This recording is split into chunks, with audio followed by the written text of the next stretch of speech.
When I moved here 41 years ago, I knew nobody, okay?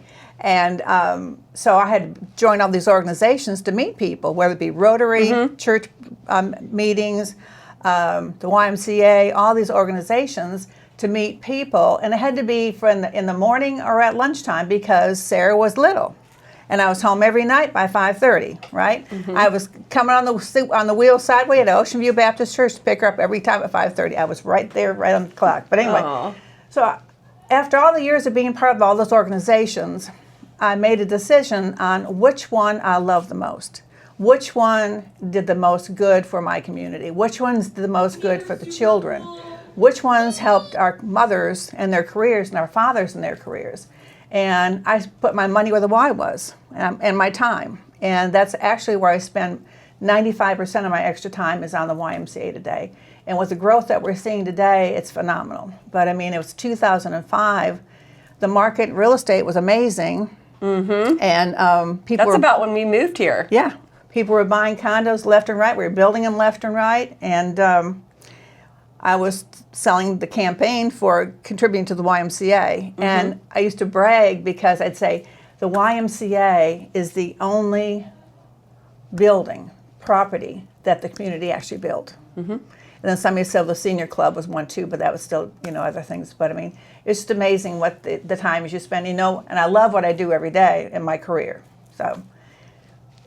When did you start Century 21 Bowling? When you moved 41 years ago?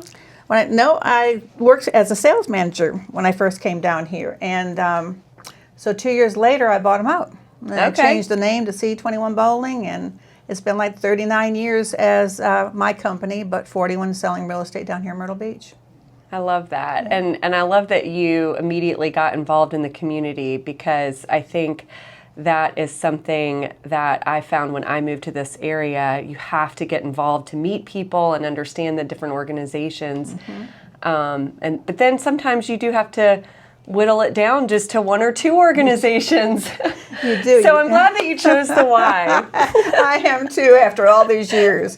And again, before the new Y was built, we had we had the YMCA at the old Coastal Academy. I think that was the old school, private school. And all my girlfriends and I would meet at the Y at 5:30 because we had a trainer. And there were 5 of us girls, and we were all my age, a little older, a little bit younger. Won't even tell you what that was at the time. But we'd walk in there at 5:30, excuse me. And I remember a doctor used to go the same time I did, and I'd be sitting in my car, and he'd knock on my window, and he said, "It's time to get out of the car, Penny." And I said, "I just don't know if I can get out." And he said, "The worst part is getting out of the car." He said, "The best part is walking in that door." And it was. The best part of my evening was walking in that door at that old YMCA, getting my little towel from the front desk, and seeing all my friends, men and women, working out, trying to have a healthier life. And it just made your whole evening so much happier. And you felt better too. So I love that. Yeah. It's hard to balance all of the things, especially as a parent.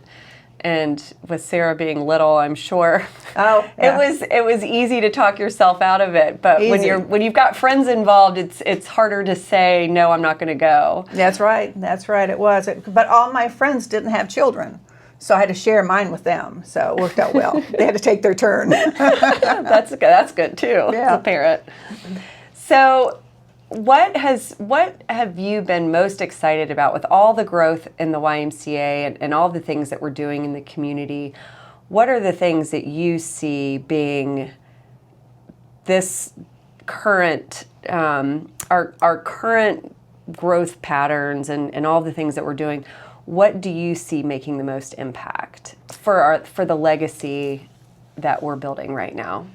Well, I think it's the knowledge that the community is hearing about us, and I think it's not a whisper anymore. It's a happy yell out there. YMCA, let's go, and we are on the go. And all the opportunities that we have knocking on our doors, it's hard to choose which one means the most to you. And I think, to be honest with you, my time at Andrews, South Carolina, I bring that up all the time. Yes. And the portable pool, the pool on wheels, and to be down there and see those children getting in that pool, and the grandmothers and the mothers watching these children to learn how to swim and swim safety, and the lives that has saved this summer for those children in Horry, Georgetown, and in Williamsburg County. So, and I think that program's here to stay. Yes. Until those communities can build their own pools. So I think there's a good future there too. So that makes me happy. Just the communication with the community, and they're hearing about us, and they're seeing how quickly we're trying to be part of everybody. And the growth within Horry, Georgetown Tech and Coastal Carolina, to me, is an amazing tool. But the other one that's close to my dear heart is the child care at our schools, after school care, that the Y is holding right now. And it has made lives easier for these moms and dads that can't spend their lunch hour getting in line, waiting for your child. I get my grandson, who's 13. It takes me 45 minutes to get in line and pick him up. And I wait. I make him late coming up because I'm not going to sit there ahead of time.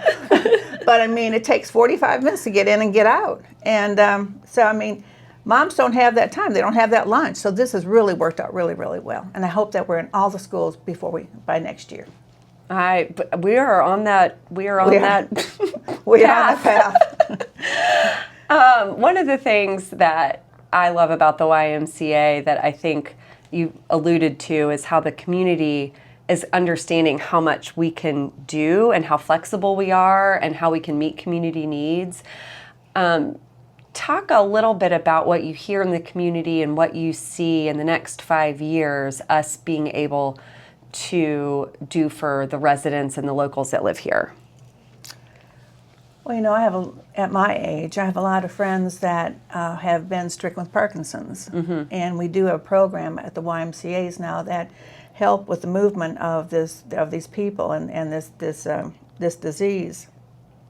It makes me feel happy that I can share that program with my friends. And then I think the hardest part I'm having right now is selecting what comes next. You know, what's next? And my favorite word every day is when I finish, I say, next, what's next? Let me just go, that's what's next. So with the YMCA, the growth, the community talking about us, and trying to get the advisory councils together for every community is so important for them to meet and greet and decide what the needs are. But I mean, the Y is more than swimming, it's more than basketball, it's more than soccer, but it's the programs that are there. And the whole idea is the mental health too. We're talking about that a lot, is that a lot of our retirees that we have that live around here, their spouses die and they're alone and they're lonesome and they don't have a lot of friends, they haven't built a lot of friendships. And the Y has that open door and you get that great camaraderie going on. And let me tell you what, it's really fun making new friends as you get older. Because I have them from 20 to 90 years of age, and I love them all.